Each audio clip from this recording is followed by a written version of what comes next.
Hi everyone, मैं आपके लिए केमिस्ट्री वर्ल्ड ट्यूटोरियल्स में आज एक ऑन डिमांड एक क्वांटम मैकेनिक्स का classical wave equation for electron कैसे निकालना है इसके ऊपर लेक्चर लेके आई हूँ। उसके बाद स्क्रोडिंगर वेव इक्वेशन हम निकालेंगे। And thank you for everyone जिन्होंने भी एडमिशन सीख किया है मेरे चैनल के थ्रू जानने के बाद। और मैं आपको ये बता दूं कि मेरी क्लासेस स्टार्ट हो चुकी हैं एंड हमारे बीएससी एमएससी के बैचेस बन चुके हैं। BSc third year first year के भी बन चुके हैं। और स्टिल अगर कोई बच्चा इंटरेस्टेड है पढ़ने में तो वो आ सकते हैं, मुझे अप्रोच कर सकते हैं। मेरी डिटेल्स मेरे सब चीज़ें चैनल पे मेंशन्ड हैं और आप लोग मुझे व्हाट्सएप पे क्वेरी कर सकते हैं फॉर बीएससी एमएससी क्लासेस। जिसको भी ट्यूटोरियल्स की ज़रूरत है वो अप्रोच कर सकते हैं, क्योंकि सभी पे वीडियो बनाना पॉसिबल नहीं है। तो मैंने अपने ऑनलाइन प्लेटफॉर्म पे क्लासेस स्टार्ट कर दी हैं। तो इसीलिए ऑन डिमांड मुझे क्वांटम मैकेनिक्स के classical wave equation for electron के लिए आया है, तो मैं उस पर बना रही हूँ। तो पहले हम देखने वाले हैं इलेक्ट्रॉन की क्लासिकल वेव इक्वेशन को निकालने से पहले हमें कुछ बेसिक चीजों को समझना होगा। तो चलिए देखते हैं। क्लासिकल वेव इक्वेशन अगर अपन बोल रहे हैं, ठीक है, निकालना है अगर हमें इलेक्ट्रॉन के लिए, तो पहले एक बेसिक नेचर समझना पड़ेगा किसी पार्टिकल का। और डी ब्रॉगलीज ने पार्टिकल के लिए, किसी कण के लिए, ये कैसा नेचर होता है, डुअल नेचर होता है ऑफ पार्टिकल। पार्टिकल इलेक्ट्रिकल जैसा भी है, कणीय है, हिंदी में कण बोलते हैं, या इलेक्ट्रॉन के लिए भी बात करते हैं। और एक वेव के समान भी है, वह एक वेव के समान भी है। मतलब अगर कोई पार्टिकल मूव कर रहा है, अगर जैसे कि इलेक्ट्रॉन मूव कर रहा है, तो उससे एक वेव एसोसिएटेड है। ठीक है। तो इसी प्रॉपर्टी को समझने के लिए इलेक्ट्रॉन की क्लासिकल वेव इक्वेशन दिया गया इलेक्ट्रॉन का, जिसके बाद स्क्रोडिंगर ने क्वांटम मैकेनिक्स के कुछ रूल्स को यूज करके अपनी इक्वेशन फॉर्मुलेट की थी। तो किस आधार पे क्लासिकल वेव इक्वेशन इलेक्ट्रॉन की निकाली गई, तो उसको देखते हैं। सबसे पहले ये माना गया कि अगर एक पॉइंट से दूसरे पॉइंट पे ए पॉइंट के बांधते हैं, तो इस रस्सी को अपन बोलेंगे स्ट्रेच्ड स्ट्रिंग। तो अगर ए पॉइंट से मैं इस रस्सी को, खींची हुई रस्सी है, और इसको मैं हिलाती हूँ, ठीक है, इसको मैं हिलाती हूँ, तो इस पॉइंट से एक वेव उत्पन्न होती है जो पॉइंट बी तक जाती है। वेव क्या बोलते हैं, स्टेशनरी वेव, स्थिर वेव बोलते हैं। और इस वेव का वेव फंक्शन यू होता है। क्या होता है इसका वेव का वेव फंक्शन, यू होता है, जिसे हम हिंदी में तरंग फलक भी कहते हैं। जो कि किसका फंक्शन है, इस वेव के किन मानों का, एक्स और टी का फंक्शन है। एक्स क्या है यहाँ पे, अब देखो, हमने यहाँ पे वेव का जो एक मैक्सिमम डिस्प्लेसमेंट हुआ इस पोजीशन पे, जितना ऊंचा ये ऊपर गई वो उसका मैक्सिमम एम्पलीट्यूड बन गया। क्या बन गया, एम्पलीट्यूड, आयाम। मैक्सिमम डिस्टेंस या पोजीशन, एक्स को हम पोजीशन भी बोलते हैं, जो उसके मैक्सिमम खिंचने को बताती है ऊपर की तरफ। एम्पलीट्यूड को बता रही भाई इससे ज्यादा नहीं खिंचेगा। और टी टाइम को बताता है। तो इन दोनों पे का ये फंक्शन होता है, ठीक है। और इसीलिए यू को एम्पलीट्यूड वेव फंक्शन भी बोला जाता है, ठीक है, एम्पलीट्यूड वेव फंक्शन भी बोला जाता है। और इस तनी हुई रस्सी के लिए, क्योंकि ये किसके लिए बात हो रही है, स्ट्रेच्ड स्ट्रिंग के लिए बात हो रही है। स्ट्रेच्ड स्ट्रिंग की वेव कैसी है, स्टेशनरी वेव है। तो ओवरऑल हम बात किसकी कर रहे हैं, तनी हुई रस्सी के स्ट्रेच्ड स्ट्रिंग की स्टेशनरी वेव के बारे में बात कर रहे हैं, जिसका वेव फंक्शन यू है। और वो किसका फंक्शन है, पोजीशन का और टाइम का। पोजीशन मतलब कोऑर्डिनेट भी होता है, ठीक है यहाँ पे। तो अगर इस इक्वेशन को खोला जाए, डिफरेंशियल रूप में लिखा जाए, तो इसका differential equation, final differential equation जो बनता है, वो del square u upon del x square, x के रेस्पेक्ट में हम इसको डिफरेंशिएशन करेंगे, 1/v² into del square u upon del t square, ये आ जाता है। ये दिया हुआ है। ये इक्वेशन किसके लिए बताया गया है, ये क्लासिकल वेव इक्वेशन ही है, बट किसके लिए है, तनी हुई रस्सी के लिए है, मतलब स्टेशनरी वेव के लिए बताया गया। और स्टेशनरी वेव किसकी, ऑफ स्ट्रेच्ड स्ट्रिंग, याद रखिएगा, इस इक्वेशन को याद रखिएगा, ये दी हुई है, ठीक है। तो तनी हुई रस्सी के लिए जो स्टेशनरी वेव बनती है उसकी, उसके लिए जो क्लासिकल वेव इक्वेशन दी गई वो ये है, ठीक है, आपके सामने है। तो ये तो हमने x दिशा में बता दिया। अगर ये तीनों दिशा में होता तो क्या हो जाएगा? तो हमारा फॉर्मूला इस तरीके का हो जाएगा, del square u upon del x square plus del square u upon del y square plus del square u upon del z square that is equal to 1 upon v square, तो del square u upon del t direction में, x y और z direction में, ठीक है, जिसमें वेग v क्या है? वेलोसिटी है, ठीक है, v क्या है यहाँ पे? वेलोसिटी, वेग, हिंदी में बोलते हैं वेग या स्पीड बोलते हैं या वेलोसिटी बोलते हैं, ठीक है, v जो है आपकी वेलोसिटी हो गई, ठीक। तो ये तो बात थी हमारे किसके? तनी हुई रस्सी के लिए। लेकिन अगर हम बात करें इलेक्ट्रॉन के लिए, भाई हम कैसे लिखेंगे classical wave equation for electron, क्योंकि हमारा उद्देश्य क्या है? क्लासिकल वेव इक्वेशन निकालना इलेक्ट्रॉन की। तो चलिए इसी को बेस माना गया, इसी को मुद्दा माना गया और इसी बेस से को लेते हुए इलेक्ट्रॉन के लिए भी क्लासिकल वेव इक्वेशन के मान को निकाला गया। तो अब आप लिख लो calculate classical wave equation for electron, ठीक है। तो अब चलिए इसको देखते हैं। तो मैंने आपको शुरू में बताया, डी ब्रॉगलीज ने क्या बताया था? डी ब्रॉगलीज ने ये बताया था कि किस नेचर होता है, एक पार्टिकल नेचर होता है और एक क्या होता है उसका? वेव नेचर होता है, ठीक है, पार्टिकल और वेव नेचर। तो इलेक्ट्रॉन क्या करता है भाई? बीच में न्यूक्लियस है किसी एटम के और इलेक्ट्रॉन ऑर्बिट में क्या कर रहा है? घूम रहा है। ऑर्बिट में ये इलेक्ट्रॉन क्या कर रहा है? घूम रहा है, ठीक है। मतलब इस ऑर्बिट में इलेक्ट्रॉन एक वेव के समान घूम रहा है, मतलब इस इलेक्ट्रॉन से एक वेव एसोसिएटेड है, ठीक है। तो हम कह सकते हैं कि इलेक्ट्रॉन से का कणीय नेचर भी होता है, वेव नेचर भी होता है, और उससे एक वेव हम कह सकते हैं जब वो घूम रहा होता है ऑर्बिट में, तो उससे एक वेव जुड़ी हुई होती है, और ये जुड़ी हुई वेव इलेक्ट्रॉन से जो वेव एसोसिएटेड वेव जो होती है इलेक्ट्रॉन की, इज कंपेयर्ड विथ, उसको किससे कंपेयर किया जाता है? स्टेशनरी वेव से, क्योंकि हमको वही इक्वेशन यहाँ पे यूज करनी है और उसकी प्रॉपर्टी इसी के जैसी है, क्योंकि ये जुड़ी हुई किससे? एक ही इलेक्ट्रॉन से, तो हर इलेक्ट्रॉन से अपनी एक वेव जुड़ी होती है और इसीलिए उसको स्टेशनरी वेव माना गया है, और इसीलिए वहां से वो इक्वेशन उठा करके इलेक्ट्रॉन की क्लासिकल वेव फंक्शन को निकालने के लिए यूज किया गया। तो इसीलिए हम ये मानते हैं कि इलेक्ट्रॉन की वेव कैसी होती है? स्टेशनरी वेव होती है, जो तनी हुई रस्सी के लिए आ रही थी, ठीक है। फिर से मैं बता देती हूँ, अगर एक वेव ट्रेवल कर रही है तो ये जितना ज्यादा ऊपर खिंचते हैं एम्पलीट्यूड, जो एक्स को बताती है, जो कि पोजीशन बता रही है, भाई इलेक्ट्रॉन की यहाँ पे पोजीशन है, वेव इस तरीके से जा रही है, ठीक है। और यहाँ पे इसको कोऑर्डिनेट भी बोलते हैं, क्या बोलते हैं? कोऑर्डिनेट, ठीक है।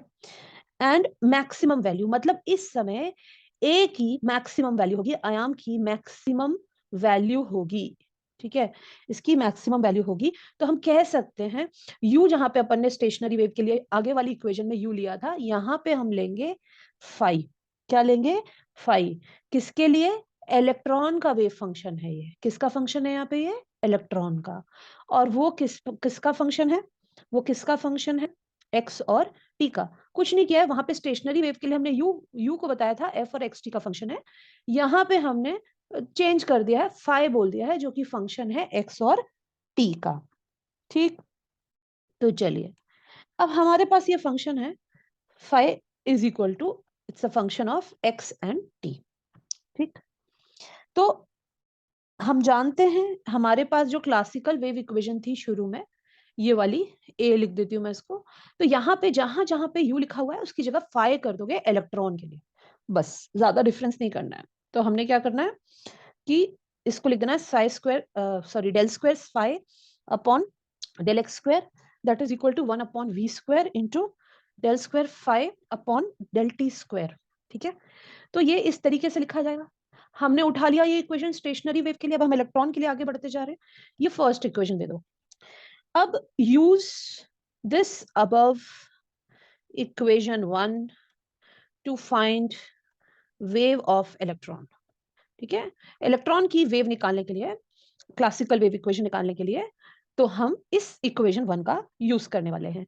और इक्वेशन 1 में v क्या है? वेलोसिटी है, t क्या है? टाइम है, फाई क्या है, मैंने अभी बताया फंक्शन है, तो सीधा लिख दो एम्पलीट्यूड फंक्शन, क्योंकि यहाँ पे मैक्सिमम मान होता है ना, एक्स मैक्सिमम मान होता है एक्स पोजीशन पे, मैक्सिमम मान होता है एम्पलीट्यूड का, इसीलिए इसको हम एम्पलीट्यूड फंक्शन भी बोलते हैं, मैंने पहले भी बताया, इसलिए इसको एम्पलीट्यूड फंक्शन भी बोलते हैं। और एक्स हो गया डायरेक्शन या फिर पोजीशन कोऑर्डिनेट, मतलब एक्स डायरेक्शन में कोऑर्डिनेट या एक्स डायरेक्शन में पोजीशन, जो भी बोलो, ठीक है, क्लियर। अब देखिए, तो अब एक चीज तो संभवतः समझ में आ गई कि फाई जो है फंक्शन है एक्स और टी का, ठीक है, एक्स और टी का। तो हम ये भी कह सकते हैं, अगर मैं इन दोनों वेरिएबल्स को एक्स और टी, इन दोनों को सेपरेट करके लिखना चाहूं, तो मैं ऐसे भी लिख सकती हूं, साई एक्स कॉमा टी अगर बराबर है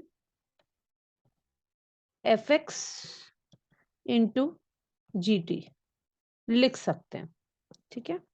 कहने का मतलब, अगर x का फंक्शन, x का अलग फंक्शन है, t का अलग g फंक्शन है, तो इन दोनों को भी मल्टीप्लाई करोगे, तब भी हमको क्या मिलेगा, फाई मिल जाएगा, तब भी हमको क्या मिल जाएगा, फाई मिल जाएगा, ये बात याद रखना।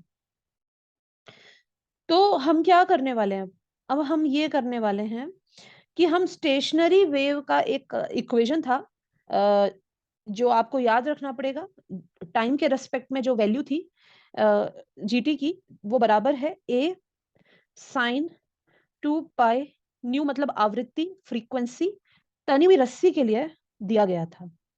ये वैल्यू स्टेशनरी वेव की दी गई थी, किसके लिए, स्टेशनरी तनी हुई रस्सी के लिए, स्ट्रेच्ड स्ट्रिंग के लिए। इसी इक्वेशन को, क्योंकि हमने इलेक्ट्रॉन की वेव को स्टेशनरी वेव माना है, तो इसीलिए ये मान जो है जीटी का, स्टेशनरी वेव का, इसको हम अपने इस समीकरण में, ये जो हमारा है सेकंड, इसमें यूज करने वाले हैं, ठीक है, ठीक है, इसको नाम दे दो ए, ये हो गया 2। अब देखते हैं, अब समझ में आ गया होगा आपको मैं क्या करने वाली हूं। नाउ पुट ए इनटू, ए जो इक्वेशन है इसको 2 में डाल देंगे, तो हमारा इक्वेशन क्या हो जाएगा, five x t is equal to f x, और जी टी की जगह पे क्या आ जाएगा, आप सीधा सा लिख दो ए साइन 2 पाई न्यू टी, ठीक है, इसको हमने लिख दिया, और ये बना दो इक्वेशन नंबर 4, ठीक। अब ये इक्वेशन हमारी आ गई है फोर्थ वाली, मैं क्या कर रही हूँ, मुझे समीकरण निकालना है मेरा क्लासिकल वेव इक्वेशन इलेक्ट्रॉन की, उसके लिए मैं ये सब चीजें कर रही हूँ। अब मेरे पास ये इक्वेशन है, psi x comma t is equal to f x dot a sine 2 pi nu t, जिसमें न्यू क्या है, फ्रीक्वेंसी, ए क्या है, एम्पलीट्यूड, एक कांस्टेंट है, और जिसको बोलते हैं एम्पलीट्यूड, एक वैल्यू है, ठीक है ना, it's a constant, basically it's an amplitude value, ठीक है, ये हो गया। नाउ हमको क्या करना पड़ेगा, इस पूरे इक्वेशन को डिफरेंशिएशन करना है, अपन को क्या करना है, डिफरेंशिएशन। मैंने आपको पहले ही कहा है, पहले हम एक को कांस्टेंट करेंगे, हमने यहाँ पे एक्स को कांस्टेंट किया हुआ है, तो टी के रेस्पेक्ट में डिफरेंशियल कर रहे हैं, ठीक है। तो जब हम टी के रेस्पेक्ट में, मतलब डिफरेंशियल करते हैं डेल्टी के रेस्पेक्ट में, मतलब टाइम के रेस्पेक्ट में अगर डिफरेंशियल करते हैं एक कांस्टेंट, तो एक्स से रिलेटेड जो भी चीजें होंगी वो कांस्टेंट हो जाएंगी। तो हमारा फर्स्ट डिफरेंशियल जो बनेगा, यहाँ लिख दो डिफरेंशिएट इक्वेशन, जो भी नाम दे दो इसको, 4 दे दो, differentiate equation 4 with respect to t, with respect to time, और हमने कांस्टेंट क्या कर दिया, एक्स। तो जब हम फर्स्ट डिफरेंशियल करेंगे, तो उस समय हमारा इक्वेशन हो जाएगा, बार बार आपको एक्स टी लिखने की जरूरत नहीं, एक को कांस्टेंट कर दिया है तो सीधा अपन डेल फाई लिख देंगे अपॉन, मैंने कहा टाइम के रेस्पेक्ट में डिफरेंशिएट करेंगे, तो एफ एक्स वाली टर्म कांस्टेंट रहेगी, एक्स की टर्म कांस्टेंट रहेगी, क्योंकि एक ही बार में एक ही वेरिएबल को आप डिफरेंशिएट कर सकते हो एक को कांस्टेंट रख के, इसलिए, ठीक है। फिर आप लिखेंगे ए कॉस, डिफरेंशिएट किया गया ना ए साइन 2 पाई न्यू टी को, तो आपके पास आ जाएगा ए कॉस 2 पाई न्यू टी, ठीक है, ये हमारे पास आ गया। क्यों आया, कॉस कैसे आ गया, तो आप यहाँ पे देखो साइड से, आपको पता है sine n x is equal to n cos n x, n cos n x होता है। तो यहां पर पे अगर आप ध्यान दो, ये देखो, अगर मैंने यहाँ पे इस जगह पे इस इक्वेशन में 2 पाई न्यू टी लिखा हुआ है, जहां पे इसमें 2 पाई न्यू को अगर मैं वेरिएबल मानती हूँ, मतलब क्या कहते हैं उसको, हाँ, मतलब एन मानती हूँ, सॉरी एन मानती हूँ। और तो आप देखो साइन टी मतलब टी तो आ गया कॉस टी, और ये एन की वैल्यू आ गई यहाँ पे, ठीक है। और एन यहाँ पे मल्टीप्लाई हो रहा है तो आगे भी जा रहा है ना यहाँ पे, तो यहाँ पे आप लिख सकते हो डॉट 2n पाई भी आ जाएगा, 2n पाई न्यू भी आ जाएगा, ठीक है। क्योंकि आपका फॉर्मूला ऐसा है sine n x is equal to n cos n x, तो यहाँ पे एन आगे मल्टीप्लाई है, मैंने पीछे की तरफ एन को मल्टीप्लाई कर दिया है, ठीक है। तो आपका ये इक्वेशन बनता है, ठीक। फिर से मैं इसको बता देती हूँ, कोई कंफ्यूजन ना हो आपको, तो मैं फिर से लिख दे रही हूँ यहाँ पे कि भाई del phi upon del t is equal to f x लिखा हुआ था मैंने, और मेरे पास जो इक्वेशन थी ए साइन 2 पाई न्यू टी थी, ठीक। ये इक्वेशन मेरे पास थी 4th नंबर की। अब मैंने क्या करना है, यहाँ साइन को कॉस में बदल देंगे, क्योंकि डिफरेंशियल हो रहा है यहाँ पे, ठीक है ना, टी के रेस्पेक्ट में। तो डेफिनेटली मेरा मेरा ये वैल्यू चेंज होगा जब मैं इसमें डिफरेंशियल करूंगी। अभी यहाँ नहीं किया है, जब मैं इस पे डिफरेंशियल करूंगी तो मेरा वैल्यू चेंज होगा। तो जब डिफरेंशियल करेंगे टी के रेस्पेक्ट में, तो ये क्या हो जाएगा, जो साइन एन एक्स जो होगा वो बराबर हो जाता है एन कॉस एन एक्स के। फिर से बता रही हूँ, अगर मैंने एन को 2 पाई न्यू माना है तो ये वैल्यू 2 पाई न्यू हो गई, तो कॉस में जब लिखोगे तो 2 पाई न्यू आगे भी आएगा और 2 पाई न्यू यहाँ भी रहेगा। और x को मैंने t माना है, ठीक है, x को मैंने क्या माना है, t माना है। तो ये फॉर्मूला अपन यहाँ पे लगा देंगे जब हम डिफरेंशियल करेंगे तब, फर्स्ट डिफरेंशियल करेंगे तब, ठीक। तो एफ एक्स डॉट ए, अब मेरा क्या हो जाएगा equation, cos 2 pi nu T dot 2 pi new. अब ये 2 पाई न्यू, ये जो n आगे है ना, मैंने पीछे लिख दिया बस, और कोई फर्क नहीं है यहाँ पे, ठीक है। मैं चाहूं तो आगे भी लिख सकती हूँ ए के बगल में, उससे कोई फर्क नहीं पड़ रहा है, ठीक। अब ये चीज हो गई, अब मैं इसको थोड़ा सॉल्व करने की कोशिश करूंगी, है ना। तो मैं रीअरेंज करती हूँ इसको, अभी मैं इसका सेकंड डिफरेंशियल नहीं कर रही हूँ, ठीक है, अभी मैं फर्स्ट डिफरेंशियल में इसको रीअरेंज कर रही हूँ। एफ एक्स डॉट ए, ठीक, भाई ए है हमारे पास, तो ए हो गया, मैं इसको रीअरेंज करके लिख रही हूँ। ओके, हम्म हम्म 2 पाई न्यू को तो मैंने आगे कर दिया, फिर कॉस 2 पाई न्यू टी पीछे कर दिया, ठीक है। अब यहां तक का तो सही है, इसको दे दो इक्वेशन नंबर 5, ठीक। अब इसका मैं डबल डिफरेंशियल करूंगी, इस इक्वेशन का मैं सेकंड डिफरेंशियल करने वाली हूँ। तो जहां सेकंड डिफरेंशियल करते हैं वैल्यूज में फिर चेंज आता है, तो लेट अस सी क्या होगा, आपका आंसर हो जाएगा del square five upon del t square, that is equal to, भाई यहाँ पे मैंने इसको ये सारे वैल्यूज कांस्टेंट है, इनको मैं आगे कर दूंगी, है ना। तो मैं ये कर सकती हूँ 2 पाई न्यू ए आगे कर दिया, एफ एक्स भी कांस्टेंट है यहाँ पे कर दिया, इन सबको ऐसे आगे कर दिया है, आगे है उस वैल्यू को आगे कर दिया। अब कॉस 2 पाई न्यू टी यहाँ पे फिर से लिखा हुआ है, कॉस 2 पाई न्यू टी। अब आपको पता है कॉस एन टी बराबर क्या होता है, कॉस एन टी बराबर क्या होता है, कॉस एन टी बराबर, एन टी मतलब कॉस एन एक्स, फॉर्मूला ऐसे आएगा, कॉस एन एक्स बराबर क्या होगा, minus n sine n x होगा, ठीक है। तो यहाँ पे देखो मेरा क्या लिखा हुआ है, कॉस 2 पाई न्यू टी है, अब इस वैल्यू को अगर मैं एन मानूं और टी को मैं एक्स मानूं, तो ये मेरा क्या हो जाएगा, कॉस एन एक्स हो जाएगा, बराबर, इसको मालूम है मैथमेटिकली क्या लिखते हैं, ये किसके बराबर होता है, minus n sine n x के बराबर होता है। तो कुछ नहीं करना, अब आपको समझ में आ गया है मैंने क्या करना है, वैल्यू डाल देनी है, ठीक है। तो मैं यहाँ पे वैल्यू डालूंगी और मेरी वैल्यू हो जाएगी, लिखो यहाँ पे आप, ये हो जाएगी, माइनस है तो ब्रैकेट में एक बार को मैं डाल देती हूँ, माइनस, ओ सॉरी, ब्रैकेट में minus sine 2 pi nu t, है ना, फिर डॉट, ये ब्रैकेट में डॉट, ये nx है ना, ये nx तो लिख दिया मैंने।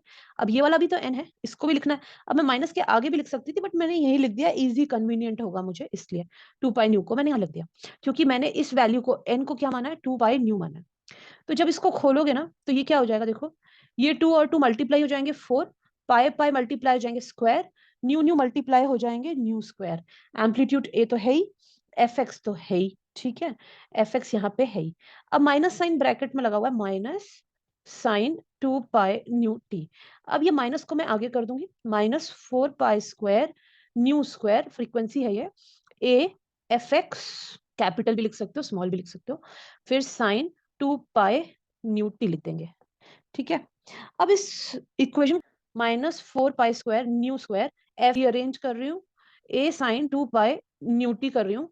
तो आपको पता है, अभी हमने शुरू में ही देखा है कि ए साइन न्यू टी बराबर क्या है, पहली बार बताया था मैंने। आप देखो ये क्या है, ये किसके बराबर है,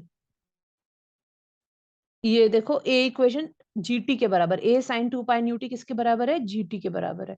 तो यहाँ पे हम क्या कर देंगे, इसकी जगह पे जीटी वापस लिख देंगे, minus 4 pi square nu square f x g t आ गया।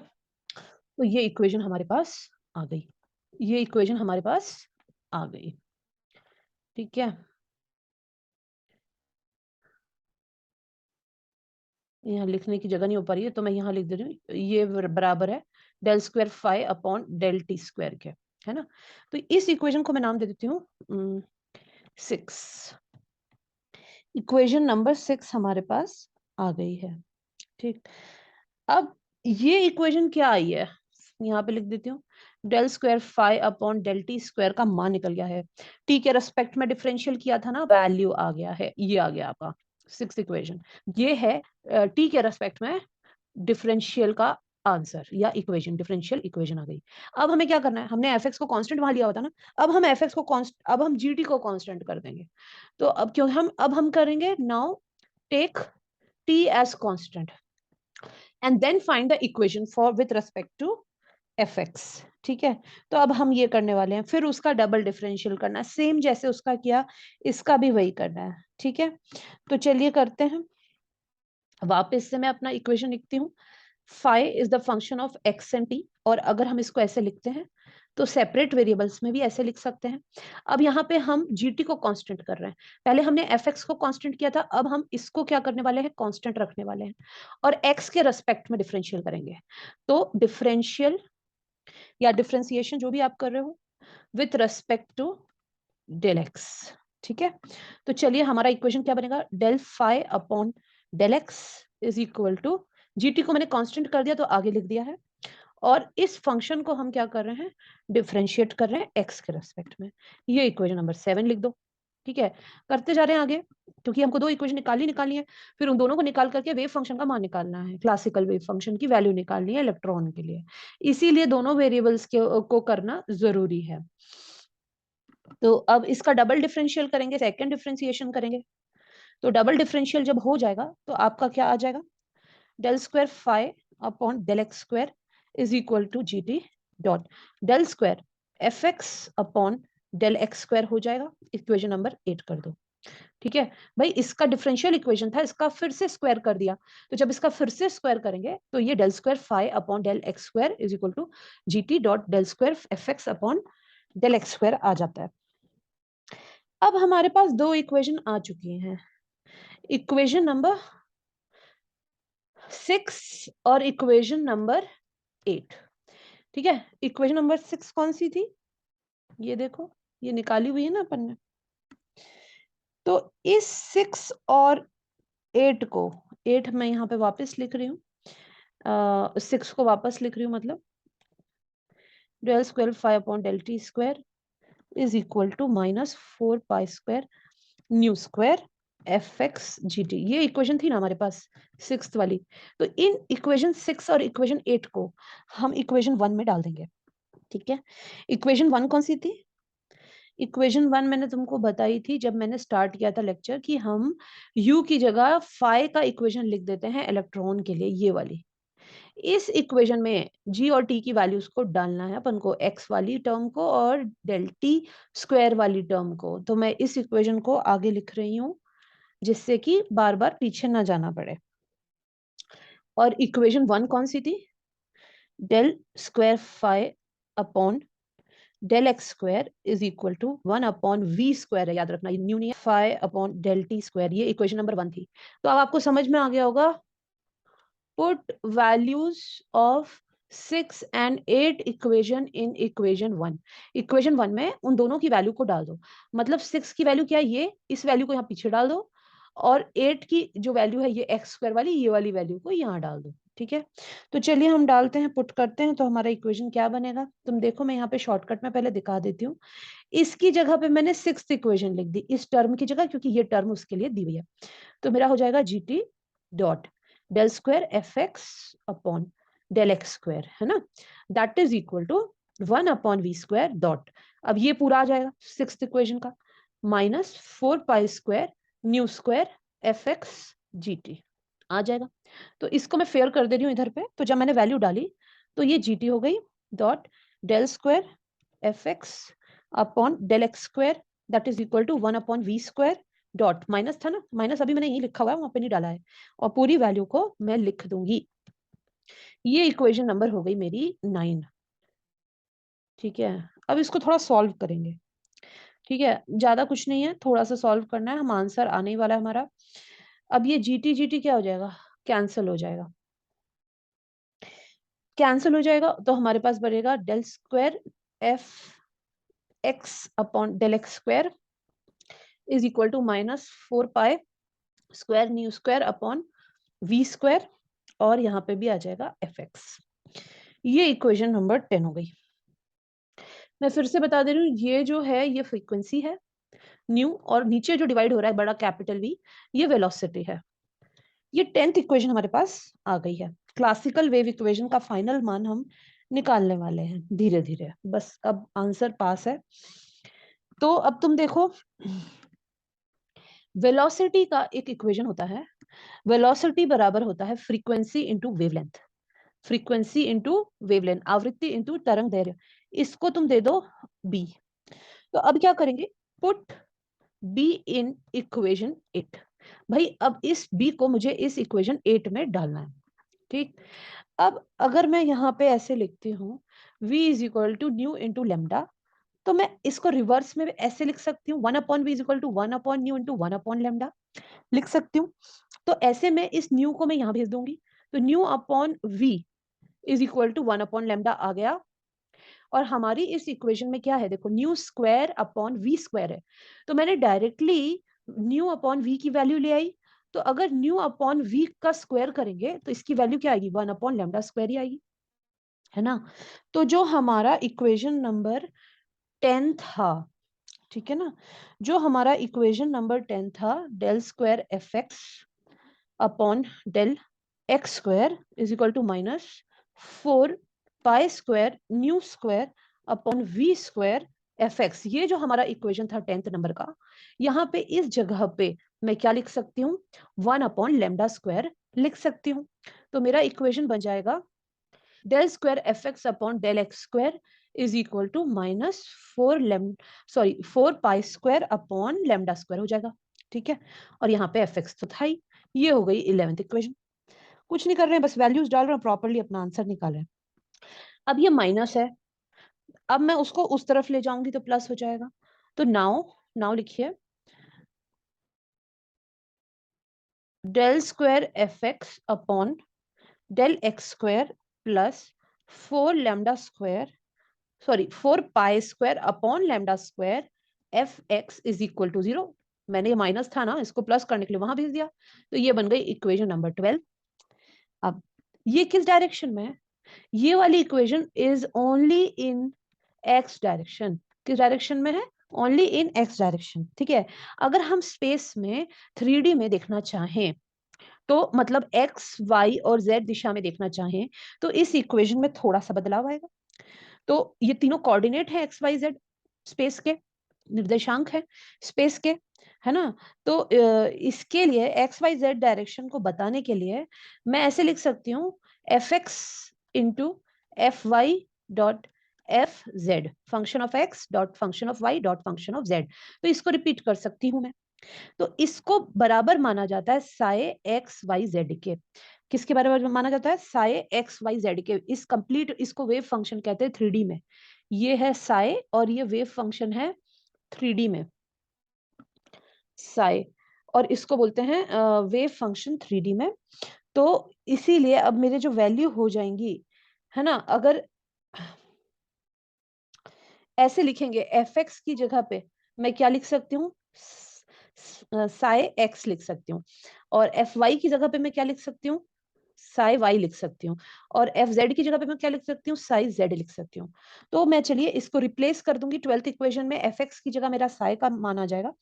तो मेरा इक्वेशन हो जाएगा del square psi upon x दिशा में, तो इसको एक्स कर दो, plus del square psi y के लिए del y square, del square z square कर दो, ठीक है, प्लस इक्वेशन वही की वही रहेगी 4 पाई स्क्वायर, बस 3D का इक्वेशन बन गया। ये वो एक्स दिशा में था, ये एक्स वाई जेड तीनों दिशा में है, तो 3D इक्वेशन निकल गई।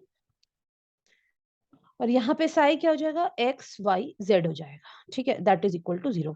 ये होता है classical wave equation for electron. तो हमारा फाइनल आंसर आ गया, classical wave equation for electron की वैल्यू ये होती है।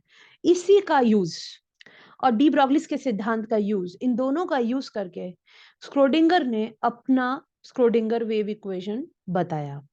ठीक है, तो कल का जो हमारा टॉपिक होगा या नेक्स्ट टॉपिक होगा, अगर आप चाहते हो कि मैं स्क्रोडिंगर वेव इक्वेशन में बनाऊं तो आप मुझे व्हाट्सएप कर सकते हो, मैं ये बना के डाल दूंगी। मैं पहले ही बता दूं सारे वीडियोस बनाना पॉसिबल नहीं है, तो जो पॉसिबल हो पा रहा है ऑन डिमांड मैं कोशिश कर रही हूँ बनाने के लिए आप लोगों के लिए। अदरवाइज आप मेरी क्लासेस ज्वाइन कर सकते हैं जो ऑनलाइन चलती हैं जूम पर, एंड ऑनेस्टली इसी तरीके से आप बहुत अच्छे से पढ़ सकते हो, यू विल एंजॉय इट। ठीक है, फी स्ट्रक्चर भी बहुत नॉमिनल है बच्चों के लिए, जिससे दूर रिमोट एरिया के बच्चे भी आराम से पढ़ सकें और उन्हें कोई तकलीफ ना हो। ठीक है, तो ये आपका कंप्लीट होता है, and please do like and subscribe my channel for updates, and this is done. Okay, तो नेक्स्ट टॉपिक हमारा स्क्रोडिंगर वेव इक्वेशन होगा। क्लासिकल हमने देख लिया। थोड़ा सा मैं क्लासिकल में एक चीज रिवाइज कर देती हूँ कि क्लासिकल में मैंने क्या करा, एक तनी हुई रस्सी स्ट्रेच्ड स्ट्रिंग की स्टेशनरी वेव के मान को उठाया। वहां से मैंने ये माना कि क्योंकि मेरा इलेक्ट्रॉन कंटिन्यूअसली मूव करता है, तो इसीलिए उससे एक वेव जुड़ी हुई होती है, एसोसिएटेड होती है, और वह स्टेशनरी वेव के समान होती है। इसीलिए जो समीकरण स्टेशनरी वेव के लिए लगाए गए, वही समीकरण हम इलेक्ट्रॉन की स्टेशनरी वेव के लिए लगाते हैं, और उसका यूज करके हमने क्लासिकल वेव इक्वेशन निकाली। ओके, तो खत्म होता है। Thank you so much.